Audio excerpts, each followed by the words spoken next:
అపోస్తలుడైన పౌలు రోమీయులకు రాసిన పత్రిక 8వ అధ్యాయము 18వ వచనాన్ని చదువుకుందాం. మన ఎడల ప్రత్యక్షము కాబో మహిమ ఎదుట ఇప్పటి కాలపు శ్రమలు ఎన్నతగినవి కావని ఎంచుచున్నాను. పౌలు ఇక్కడ ఒక విషయాన్ని తెలియజేస్తున్నాడు. తన జీవితంలో ఒక విషయాన్ని ఎరుగున్నాడు. ఆ విషయం ఏంటంటే, ఈ లోకములో మన ఆత్మలు ఈ శరీరంలో జీవిస్తూ ఉన్నాయి. ఈ శరీరంలో ఉన్నటువంటి ఆత్మలో దేవుడు ఇచ్చినటువంటి ఆయుష్కాలము 70 లేక 80 సంవత్సరాలు. ఈ శరీరంలో ఈ ఆత్మలు ఈ 80 సంవత్సరాలు ఈ లోకంలో జీవిస్తాయి. ఈ ఆత్మలు శాశ్వతమైనవి. మనము శాశ్వతమైన వారం. ఈ దేహము మనను విడిచిపెడతాం. ఇది మట్టిలో కలిసిపోతుంది. అయితే ఈ 70 లేక 80 సంవత్సరాల యొక్క జీవితంలో మనకెదురయ్యేటువంటి ఈ శోధనలు, సమస్యలు, ఇబ్బందులు, అనేకమైనటువంటి ప్రతికూల పరిస్థితులు అనేవి మనం ఆలోచించుకున్నప్పుడు అవి చాలా ఇబ్బందికరంగాను, మనసుకి ఎంతో ఆయాసకరంగాను ఉండేటువంటి పరిస్థితి ఉంటుంది. కానీ క్రీస్తు యేసునందు బాప్తిసం పొంది విశ్వాసాన్ని కొనసాగించేటువంటి వ్యక్తులకి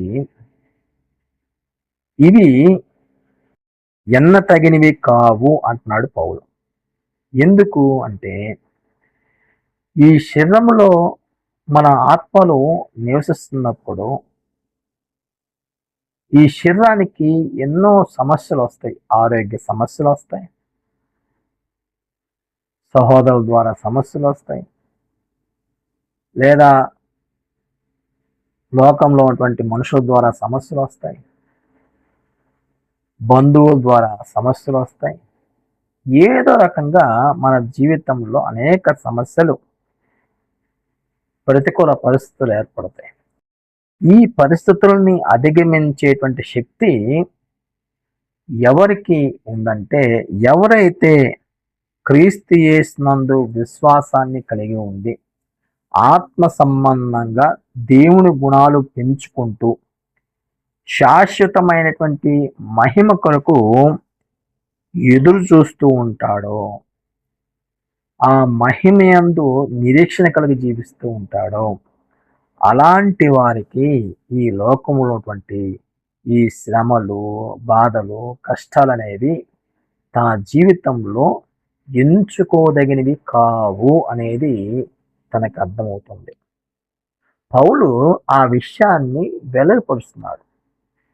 పౌలు అంటున్నాడు, మన ఎడల ప్రత్యక్షము కాబోయేటువంటి మహిమయ ముందు ఈ లోకంలో మనకు వచ్చేటువంటి శ్రమలు అనేవి ఎంచుకోదగినవి కావు. అసలు వాటి గురించి మనం ఆలోచించవలసిన ఆవశ్యకతే లేదు అంటాడు పౌలు.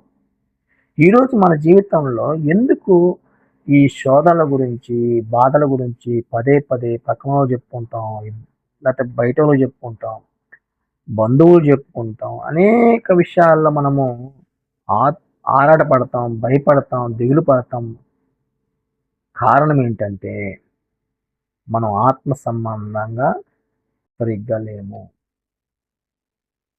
మనము ఆత్మ సంబంధంగా సరిగ్గా నిలబడలేనప్పుడు మనకి ఎదురయ్యేటువంటి ప్రతి శోధన, శ్రమ అనేది ఒక భయంకరమైనటువంటి పెనుభూతంలా కనపడుతుంది.